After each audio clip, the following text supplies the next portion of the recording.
జై ఆంధ్ర, భారత మాతాకి జై. ఎన్డీఏ కూటమి ప్రభుత్వం అధికారంలోకి వచ్చిన 100 రోజులకే ఏదైతే ఎన్నికల ముందు హామీలు ఇచ్చిందో వాటన్నిటినీ ఒక్కొక్కటిగా నెరవేర్చుకుంటూ వస్తోంది. రాష్ట్ర ప్రజలందరూ కూడా దీనికి హర్షిస్తున్నారు.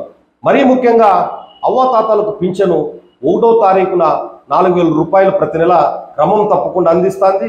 దివ్యాంగులకు 6000 రూపాయలు 1వ తారీఖున అందిస్తుంది. ఎవరైతే ఈరోజు నిస్సహాయులు నిరుపేదలు ఉన్నారో వాళ్లకు అన్న క్యాంటీన్ల రూపంలో 5 రూపాయలకే భోజనం అందిస్తూ ఉంది. మరోవైపు నిరుద్యోగులకు మెగా డిఎస్ రిలీజ్ చేసి విద్యార్థుల కన్నుల్లో నిరుద్యోగుల కన్నుల్లో ఆనందం చూస్తోంది.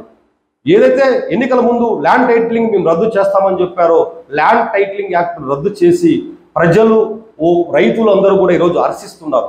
మరోవైపు రైతులు ఏదైతే గత ప్రభుత్వం బకాయిలు పెట్టిందో ఆ బకాయిలన్నింటినీ కూడా ఈరోజు చెల్లించి రాష్ట్ర ప్రభుత్వం ఘనతగా ఇది చెప్పుకోవచ్చు.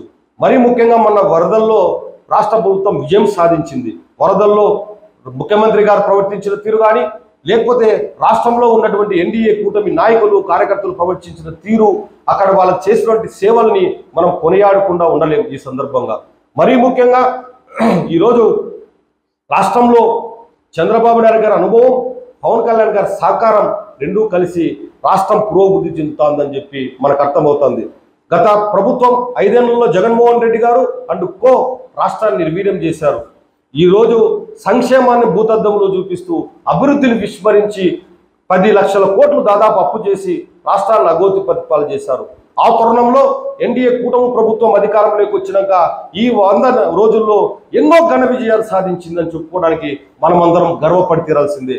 మరీ ముఖ్యంగా పవన్ కళ్యాణ్ గారు పంచాయతీరాజ్ శాఖ ద్వారా 13,000 పైచిలుకు గ్రామాల్లో ఒకే రోజు గ్రామ సభలు జరిపి ప్రపంచ రికార్డును నెలకొల్పడం చాలా గర్వించదగ్గ విషయం. ఖచ్చితంగా కూడా రాష్ట్ర ముఖ్యమంత్రి గారికి, పవన్ కళ్యాణ్ గారికి, బీజేపీ అధ్యక్షురాలు పురంధరేశ్వరి గారికి రాష్ట్ర ప్రజల తరఫున మీ కృతజ్ఞతలు తెలియజేస్తున్నాం. జై హింద్, జై జనసేన, భారత్ మాతాకి జై.